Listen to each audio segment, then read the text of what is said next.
All right, now hold up, y'all. Hold up 1 minute. Do you remember that little rapper? Wake up in the morning, I got murder on my mind. AK-4. Okay, you good. I can't sing. YNW Melly. The man is finally in trial. Day one of trial. Now, there's a lot of things riding on this case. Number one, he faces the death penalty. Could get out of here. Might be out of here, bro, if he loses the case. Number two, I mean, he's accused of killing two of his best friends, if you guys didn't know. Now, rewinded a little while ago, YNW Melly, he was coming up with that song. He started making these hits. He was rapping with Lil Keed, all these other rappers up and coming. Rest in peace, Lil Keed. Um, at some point, they're leaving a studio, and in the words of Melly, they get shot at by the ops. Two of his friends end up dead. They take his friends to the hospital. What do you know? The police say the bullets are inconsistent. They think that he did it. Fast forward 4 years later, this man is finally on trial. There are some things that don't seem consistent with the case, but at the same time, we just don't know what happened. So let's get some light shed. Day one, y'all. Let's get straight into this YNW Melly trial. Good morning, ladies and gentlemen. On October 26th of 2018, this defendant shot and killed two of his friends. He killed Christopher Thomas and Now, keep in mind, this is day one, so they're about to drop, their set of facts. This is the opening statement, so they better come with some heat because it's been 4 years and the defense has had all this time to discredit every little small, minute detail. So it's going to be a wild one. Let's go. Anthony Williams. So, ladies and gentlemen, I'm going to set out the story and how this unfolded and lay out what I expect the evidence will show during the course of this trial. First thing you are going to hear is that at 4:35 a.m. on October 26th of 2018, Cortland Henry, the co-defendant, shows up at Memorial Miramar Hospital. In his car, he has two dead bodies. Oh. In the front passenger seat is Anthony Williams. In the rear passenger seat is Christopher Thomas. They are dead, they are riddled with bullets, and the car is full of blood. Christopher Thomas is sitting in the rear. There is multiple defects to his body. Anthony Williams, who is sitting in the front, has two major injuries. Damn, they got completely shattered in there, bro. Shit, defects to the body, whatever the fuck that means. Now, the first question is, if a drive-by happened and people start blasting at you, how is this car riddled with bullets, right? But you two are alive. Melly's not even in the car dropping them off, but you two survived, while the other two, back seat and front seat, are just lit up. How does that work? Officer Jessica Amangor is working a detail at the hospital. Cortland Henry runs in, starts telling a story about a drive-by. Quote unquote, drive-by. Cortland Henry, and you're going to learn a lot about Miramar geography during the course of this trial, tells a story that he and his buddies, just the two that are in the car, were at a music studio here in downtown Fort Lauderdale at 805 Northeast 4th Avenue. He's going to tell law enforcement, and you're going to hear this statement, you're going to hear the actual audio of him telling law enforcement, we were at the recording studio, we drove home, because they lived out in West Miramar. You're going to hear Cortland say that they come across in the path of travel, that they're getting off the highway on I-75 southbound to go west on Miramar Parkway. And you're going to hear that on Miramar Parkway, sometime between 160th, which is also commonly referred to as Dykes Road, and 172nd, Cortland Henry says they were shot at. That he ducked down, and you'll see him doing that in the video, and that he didn't see any car, he didn't see any people, he has no information, and that he quickly went to the nearest hospital. So the story is he ducked down. Now I hear shots blasting. I'd at least know where they're coming from, wouldn't I? or am I just ducking down immediately? I don't know. You know what I mean? But where's Melly in all of this? So you're going to learn that when you go on Miramar Parkway and you take that right at 172, Memorial Miramar is just about 1 mile north. So the distance between most major intersections in Broward County is 1 mile. So you're going to learn that from 160th to 172nd, 1 mile. From 172nd to the next major intersection on Miramar Parkway, 184th, 1 mile. So you're going to hear and find that Mr. Henry's statement that the car is traveling westbound on Memorial Parkway, then goes north on 172nd and shows up at the hospital for the drive-by is completely and utterly false. How can I tell you that, ladies and gentlemen? How? Well, the detectives from Miramar at this point shut down the entire length of Miramar Parkway from 160th to 172nd. And they sit and they walk side by side for an hour, that mile-long stretch, looking for evidence of this drive-by.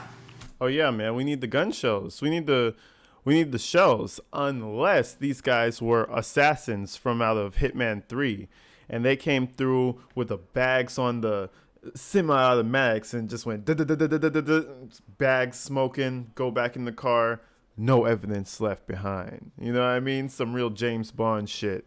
I highly doubt that happened. Because evidence is the remnants a crime leaves behind. And in this case, the lack of evidence is very important. There is a lack of any evidence whatsoever to support that a drive-by happened on Miramar Parkway. What would they look for? Shells. Shell casings, glass fragments, projectiles, tire marks. You're going to hear that there is none of that found whatsoever.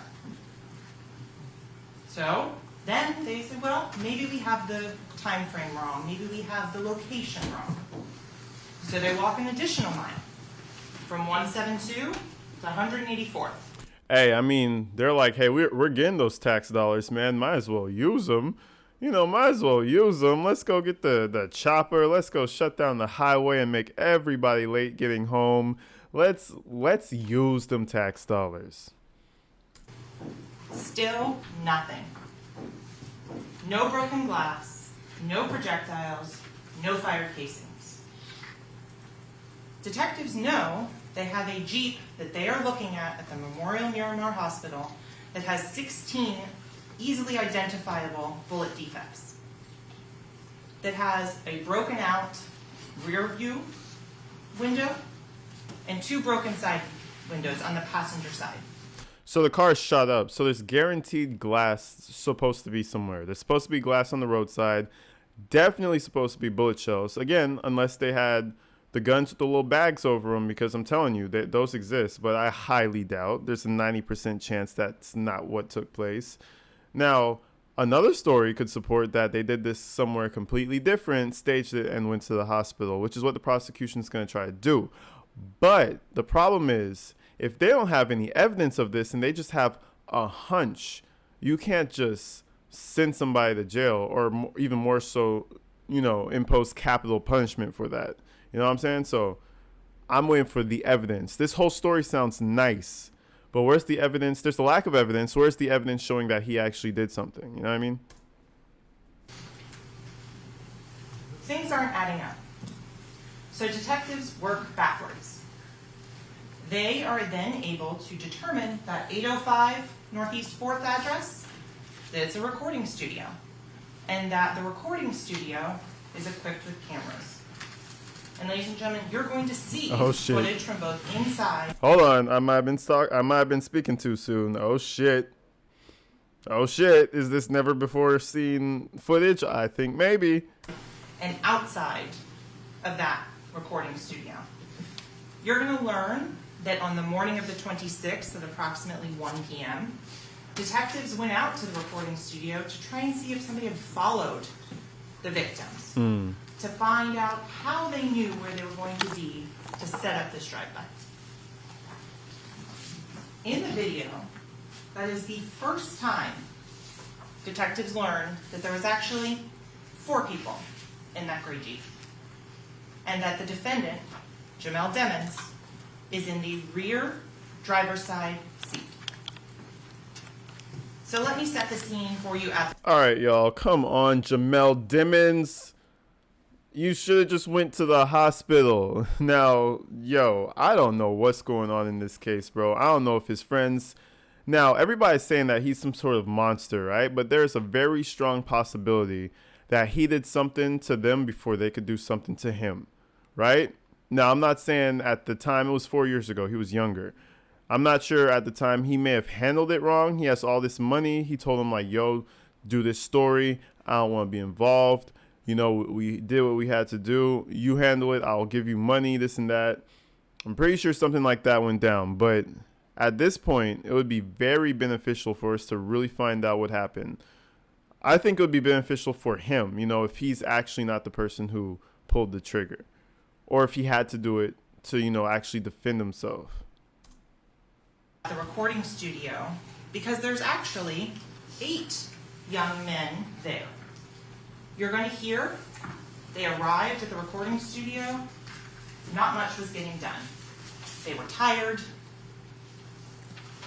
They left at 3:19, and they got into 2 vehicles. So first vehicle is a red Mitsubishi SUV. Oh shit, Mitsubishi. That's a car you don't see every day. I feel like Mitsubishis are dying. You guys, let me know. There's like 4,000 plus of y'all. Let me know who all has a Mitsubishi, because them shits are dying out. As a child, I grew up with a Mitsubishi minivan. But yeah, that's a rare one. That's like an Easter egg on the highway, I feel like. That red Mitsubishi SUV, 4 individuals get into it.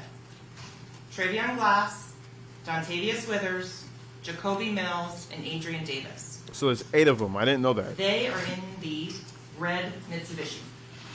In the gray Jeep, you have the driver, Cortland Henry, rear driver's side passenger, Jamel Demons, Anthony Williams in the front seat, and Cortland Henry, again, the driver, Christopher Thomas in the rear. What you will find and what you will hear, ladies and gentlemen, is that this gray Jeep leaves the recording studio, goes over to I-95, takes I-95 south to 595, 595 across to I-75 south, I-75 south to Miramar Parkway. You're going to see traffic cameras from the Department of Transportation that show the cars going across 595, one after the other. In those videos, you're not going to see them stop. And it's just a small portion of which is covered by cameras on that. But then what you're going to see is the cell phone evidence. Interesting. Oh, see, okay, see? They're really piecing these things together. In all the footage, you do not see those cars stop. Just keep that in mind, right? Keep that in mind. In the footage, you don't see those cars stop. Now, it's got to be some hella good cell phone footage to prove that they stopped, did this whole setup, bop, bop, bop, shot their friends up, took them to the hospital, and staged it. The digital leash. The item that is carried around in everyone's pocket, in everyone's car, you use on a daily basis. Because you're going to see, as Jamel Demons leaves that recording studio, he's got his phone in his hand, and he's playing on his phone. You're going to see on that phone information that Anthony Williams had his phone with him. And the interesting fact that's important to keep in mind is Anthony Williams, the deceased in the front passenger seat, and Jamel Demons, who is the shooter, in the rear driver's side passenger seat, have the exact same make and model of cell phone. Not only do they have the same make and model of cell phone, they are on the exact same cell phone plan. Okay. They're using the same service, the same cell towers, everything like that. So you can compare the information from those two cell phones and see how they track together. Christopher Thomas, who's the deceased in the rear passenger seat, he had an iPhone as well, and he was on the Sprint service at the time. In the other car, that red Mitsubishi, Dontavius Withers also had a Sprint service cell phone.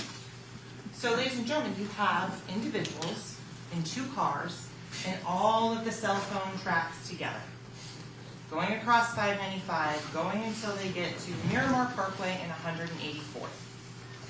At 184th, the red Mitsubishi goes south, and you will then see it at 3:50 a.m. going through the guard gate at Sunset Lakes. That was the gated community in which the individuals were all living at the time of this homicide in October of 2018. On the Sunset Lakes guard video, the red Mitsubishi goes through. Damn, it was 8 of them living in there. They were trapping. They weren't even trapping, bro. They were living life. They were making so much money, bro. All 8 of them, that house must have been a wild house, bro. Me personally, I'm making all that money. I'm trying to be secluded. I'm trying to stay in my zone. I'm trying to record. But hey, to each his own, man. They were out there partying. So basically what we're saying is we have all their cell phone information, right? We track them. They're trying to say we can track them through cell phone. We didn't see the cars stop, but we have them tracked. So trust me, we know where they went, right? At some point, the red Mitsubishi goes home. The Jeep is still out in the wild. Let's see what happens. The gray Jeep doesn't. The gray Jeep instead goes north and then proceeds to go to the actual scene of the homicides. The gray Jeep goes north on 184th up to Pines Boulevard. From Pines Boulevard, it travels west all the way to the edge of the Everglades, where it is desolate, where it is dark, where there are no witnesses. The gray Jeep goes down south on US 27 and turns left on Pembroke Road. You're going to learn that Pembroke Road does not connect through. That right there, Pembroke Road dead ends at a trash facility. Oh. That at that recycling facility, you're not going to see people. You're not going to see activity. There's no street lights. And at 4:02 a.m., Jamel Demons exits that vehicle and stages that drive-by. Gentlemen, remember, at this time, Miramar is going and working backwards. They're looking for communication to figure out how and why and how the location of this Jeep was known, why they would be targeted. At that point, there is no communication. You're not going to see any sort of phone calls, any sort of text messages going out, setting up any sort of meeting at the edge of the Everglades at 4 in the morning.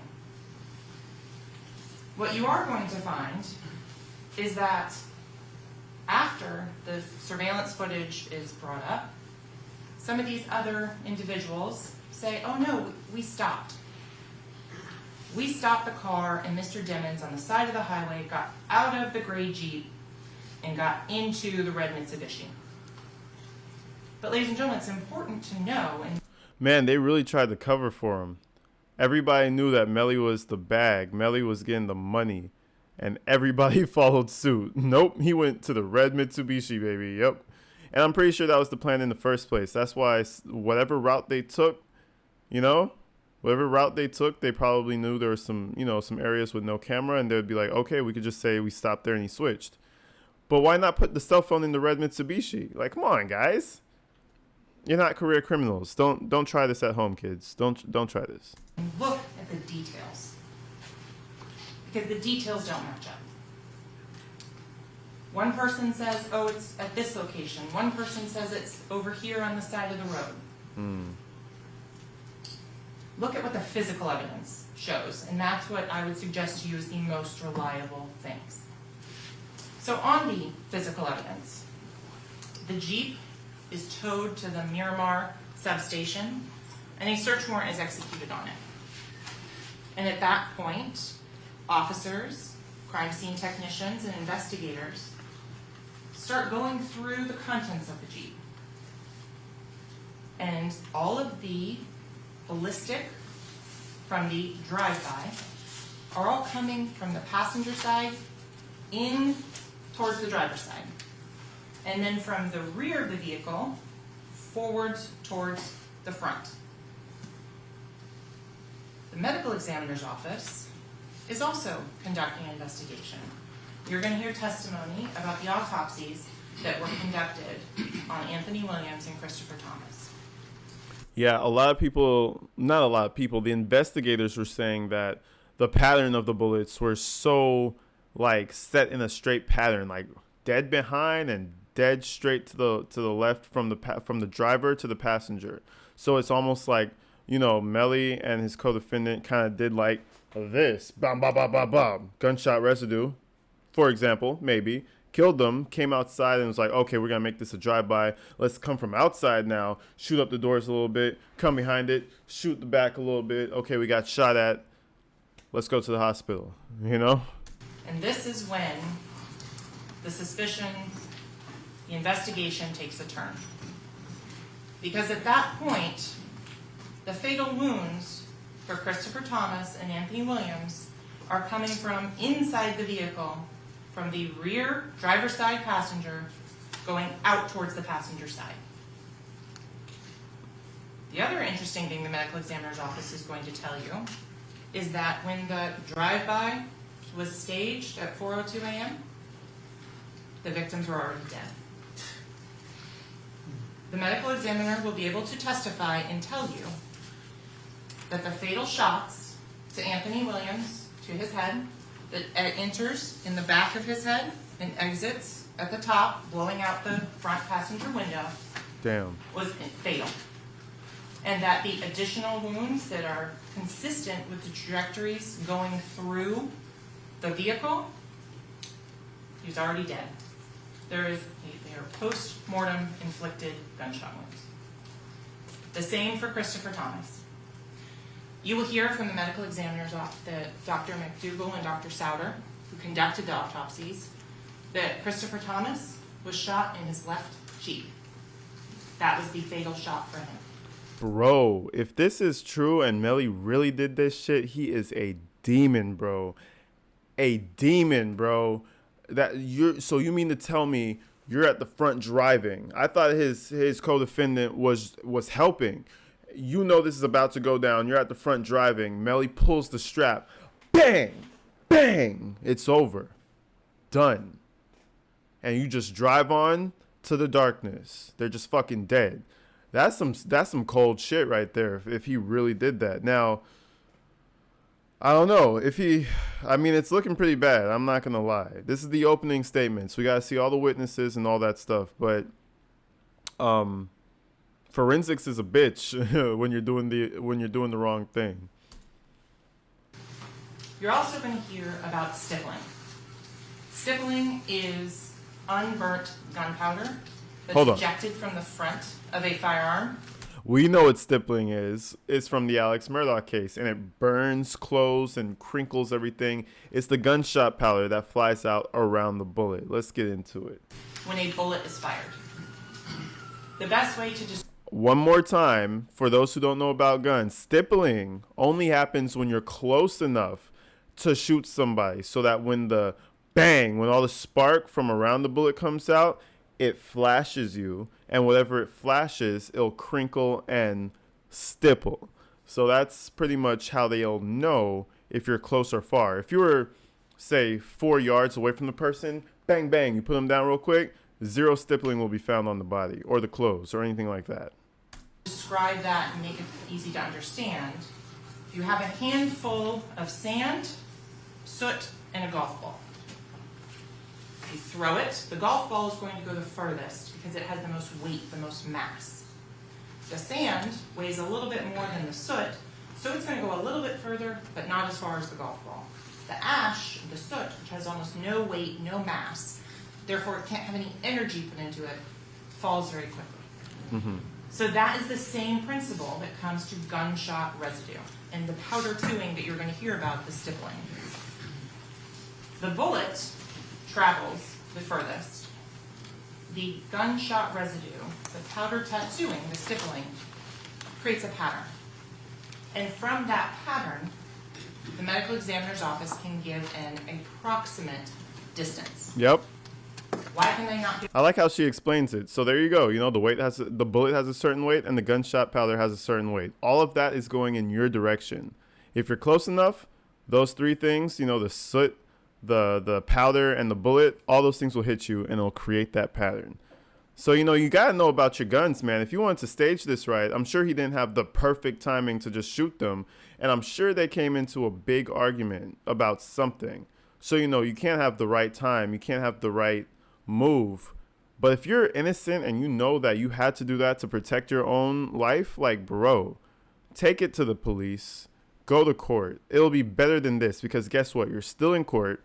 You're still facing the death penalty. And if you had turned yourself in about it, it would have been a hell of a lot easier to start off with. Give an exact one. Because their firearm in this case was never recovered. Law enforcement made diligent efforts to go and dive multiple canals, search multiple areas, apartments, storage units. They were never able to find the firearm.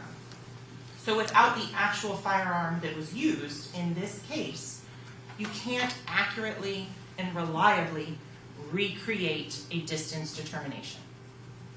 Common sense, ladies and gentlemen. The things that you learned in elementary school science about conducting science experiments, they apply just as much now as they did then. You have to minimize the number of variables. That's the only way to get an accurate experiment. So if you don't know the type of gun, you can't minimize the variables to get that distance determination. So what you're also going to hear is while law enforcement is going through that Jeep, they find one spent shell casing for a .40 caliber firearm. Why is that important? That shows a gun was fired inside of that car. Or he just liked to shoot at the firing range and liked to collect shells. I mean, like literally, I would pick up shells from the firing range from the gun that I fired and take it, and it would fall on the ground and shit like that. I'm pretty sure my old car that I had probably has a spent gun shell casing in that car. So what? Did I kill somebody? I mean, I hope they don't come to my door because shit, I don't know shit. So just saying, you know. And they're rappers. They're shooting guns and shit. They probably went to the range and had a shell in there. Not saying that that's what happened, but if you're relying on that by itself, come on now. You're going to hear. You cannot tell me that that means that they fired a gun in the fucking car. You gotta come give me a bit more than that. Now the trajectory and the distance of the head, you know, getting shot from the back, you know, and his friend next to him getting shot through the side, you know, that makes a bit more sense. But once you're just telling me, oh, we found the casing in the bottom, that means the gun had to have been shot in the car. Bullshit. That at once the location of US 27 and Pembroke Road was discovered, law enforcement goes out to that area as well. Oh, and they're gonna search. And there they locate an additional 8 shell casings. Ooh, never mind. .40 caliber.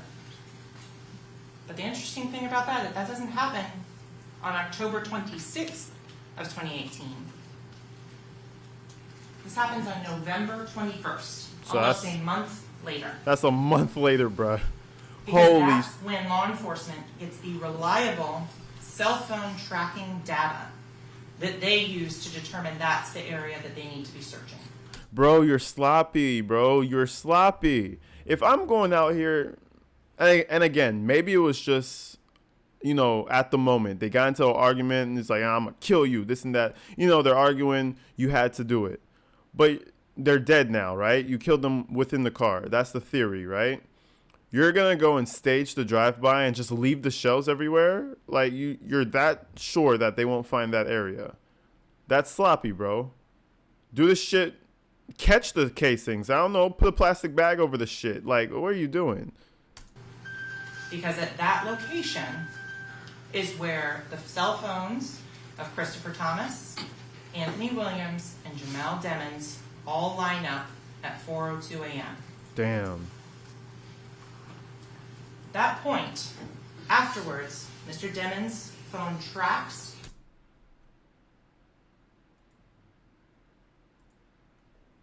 with the two victims until about 4:20.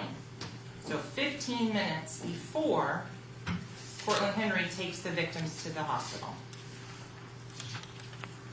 During those...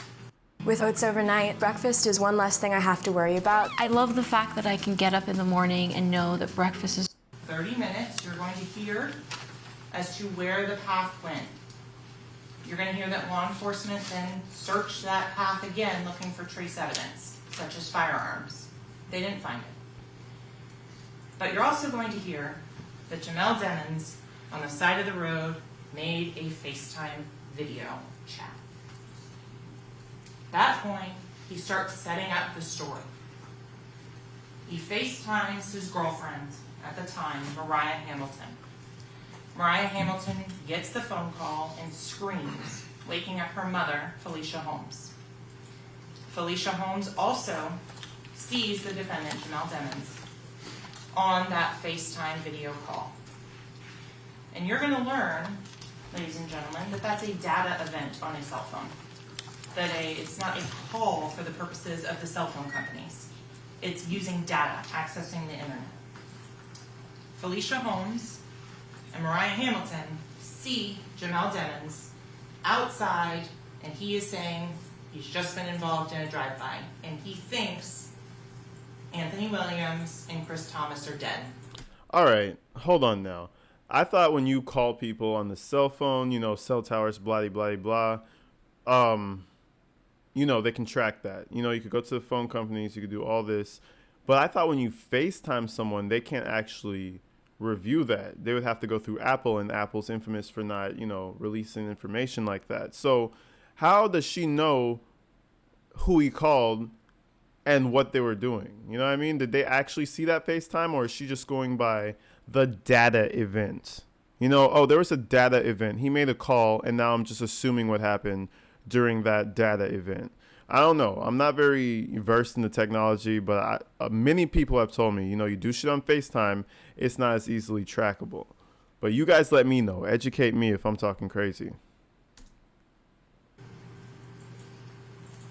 So what you're also going to find out is while Mr. Demons is out there on the side of the road, 4 in the morning, 4:42 specifically, he sends a drop pin, digital homing beacon, to his current location,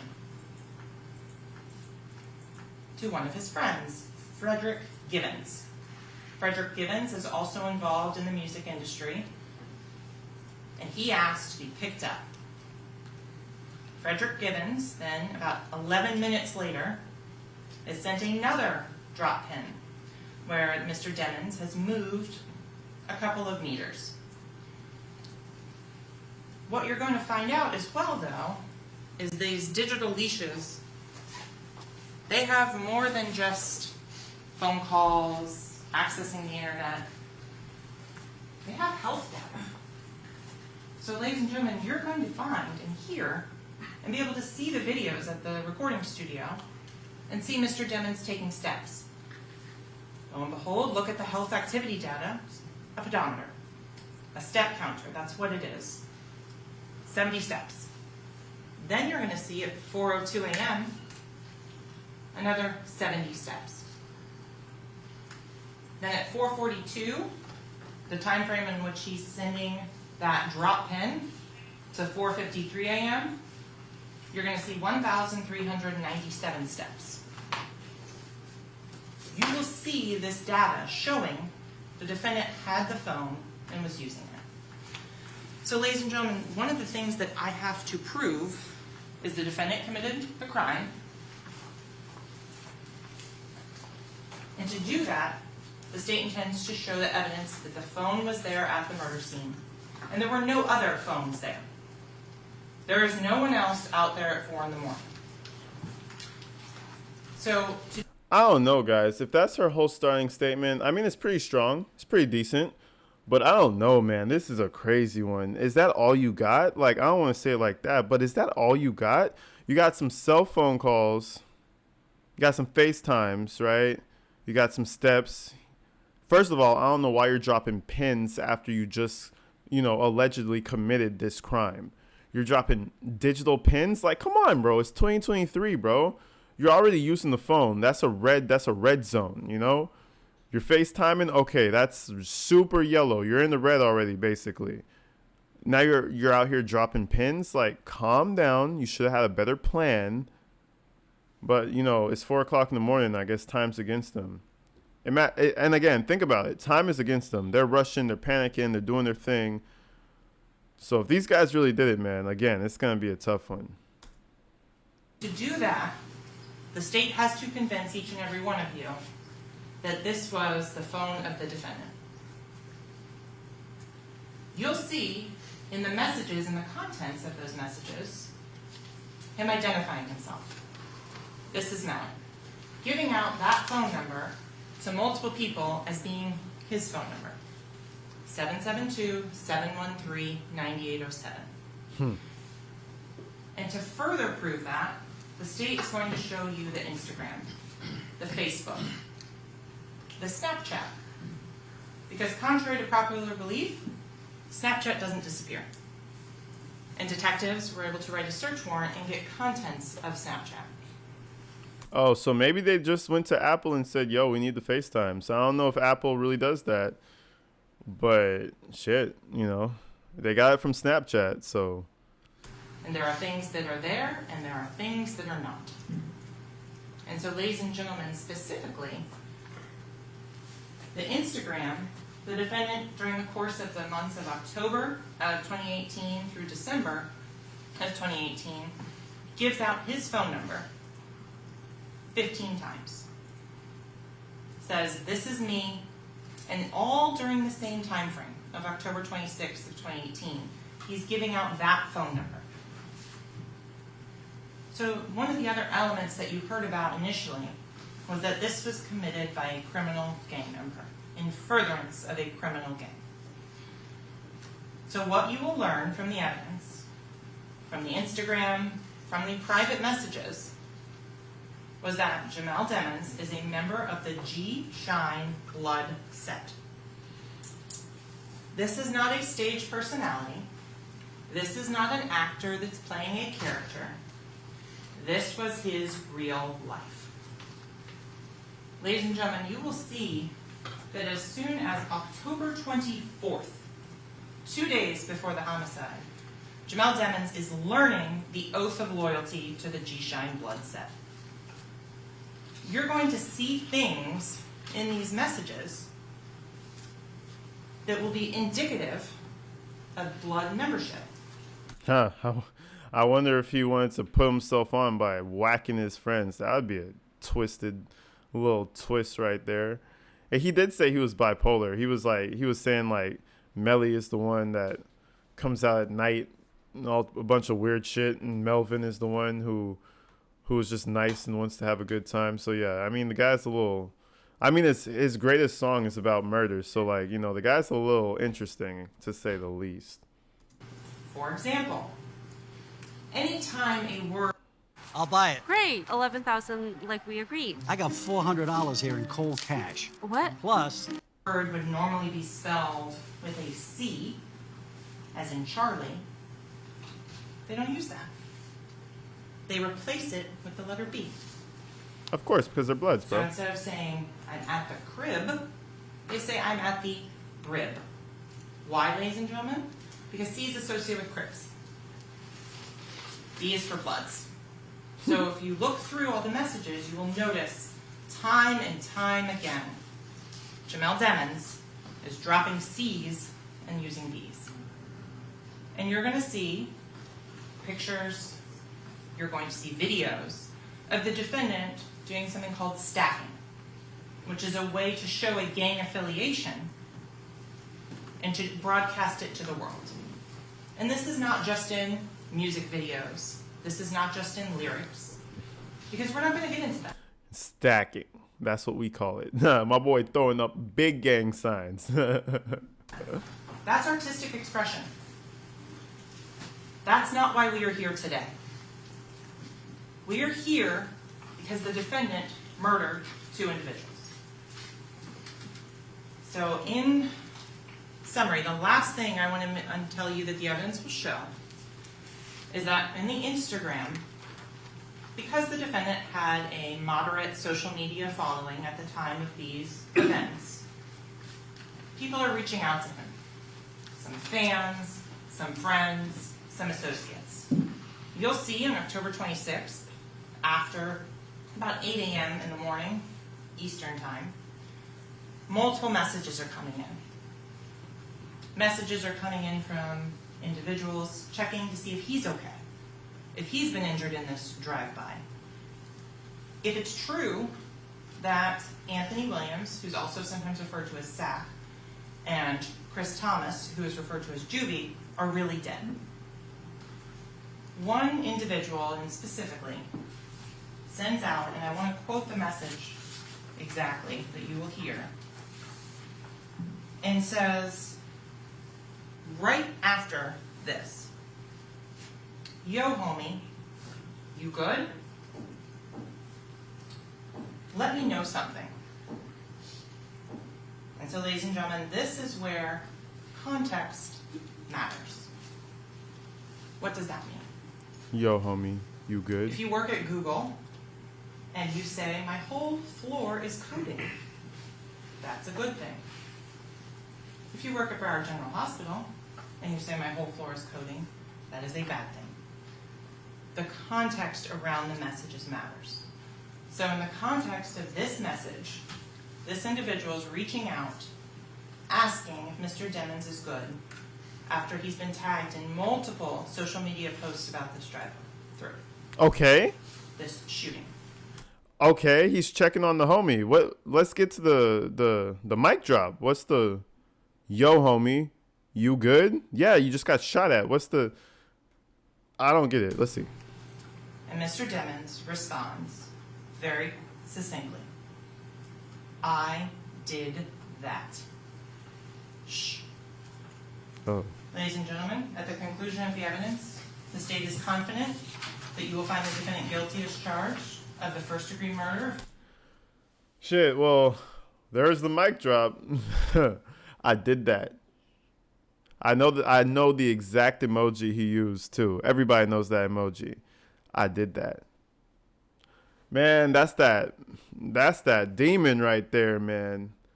I don't know, guys. What do you guys think? Let me know what y'all think. Did he do that shit? It's looking like it. Or did he have something to do with that shit? Now, that answer might be easy for a lot of you guys. So let me give you another question. Did he want to do that shit? You know? Was it his intention all along to do that? Now, keep in mind, he got Sack Chaser tatted on his forehead with a heart. That shows you, I mean, the type of commitment, at least, he's got to the homies. Like, he got the man tatted on his forehead. So what really happened in that car that night? You know what I mean? We're going to find out, y'all. We're riding this case all the way to the end. Everybody stay tuned for the YNW Melly case. Until the next one, y'all, I love y'all. Stay inside. Stay safe. Choose your friends wisely, man. Don't let nobody backdoor you when you're doing successful in life. You know what I mean? Until the next one, man, I'll see y'all. Love y'all.